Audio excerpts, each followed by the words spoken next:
If you could look up the face of warriors for law enforcement, it would probably be this gentleman. I have been a longtime fan and supporter. Why don't you tell everybody who you are? My name is Patrick Yoes, and I'm the National President of Fraternal Order of Police. I've served 36 years at the St. Charles Sheriff's Office in Louisiana. You got a pretty small membership, huh? Let's talk about the size. 380,000 members and growing. Outstanding. What brings you out here to Police Week? Well, for 44 years ago, a very small group of people, about 100 people, showed up at Senate Park and had the very first memorial service, national memorial service. And it actually grew almost double in size because a Boy Scout troop was coming by and participated in it. And that was the very first one. Now you look at what we now know as Police Week. We are now having our 44th annual National Peace Officers Memorial Service on the lawn of the Capitol. And there'll be 30,000 to 40,000 people. You know, for people who have never attended, it is the most humbling and powerful experience many people will ever have in their lives. The work that your organization does to support the fallen, the families of the fallen, and the living is absolutely tremendous. Let's talk about your top legislative issues for law enforcement.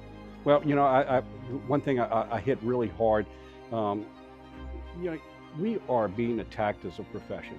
You look at any other profession, if you had the types of attacks that were happening in those professions, it would be congressional hearings. If there were coal miners that had a safety issue in a mine, Congress would be having hearings with it. We have law enforcement officers every 28 hours of being shot in this country. We have empirical data to show that we're struggling in this country with attacks on law enforcement. The rhetoric that has, we're public servants, we're not public enemies. And the attitude towards law enforcement has shifted so much that it's becoming commonplace now. To have violence against law enforcement. So we signed up for it. Well, let me tell you, nobody signed up for it to be shot in the streets. Nobody signed up for any of this. They signed up to make a difference in communities, not to be targets. So we need Congress to step up finally. It baffles my mind how we can see so much carnage happening to law enforcement officers across this country, but can't get them to pass an act that will hold people accountable for attacking law enforcement officers. Patrick, physical safety, financial safety, a lot of issues that impact the families officer of law well-being, officers, mental health. Absolutely. If you were to be able to go back to your hundreds of thousands of members and say, hey, we're going to see the elimination of tax on overtime, how would that go over? Look, let's just look at this. We have a recruiting and retention problem in this country. And you're never going to fix the recruiting problem in this country until you fix the retention problem. The retention problem starts with law enforcement officers feeling like the job that they're doing, that they're being valued for doing it. And in doing so, you're never going to be able to pay enough for what the job is worth to society. You have safety in your community. Everything else, that's the cornerstone. People feel safe in their community. But what you can make a difference with is just simply show the people that are in your community, working with you, that are making your community safe, that you appreciate what they're doing.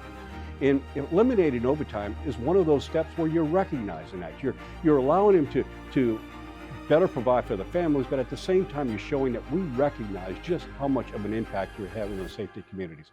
I think it's great, and I applaud the president for pushing this forward. We need Congress to follow through with it.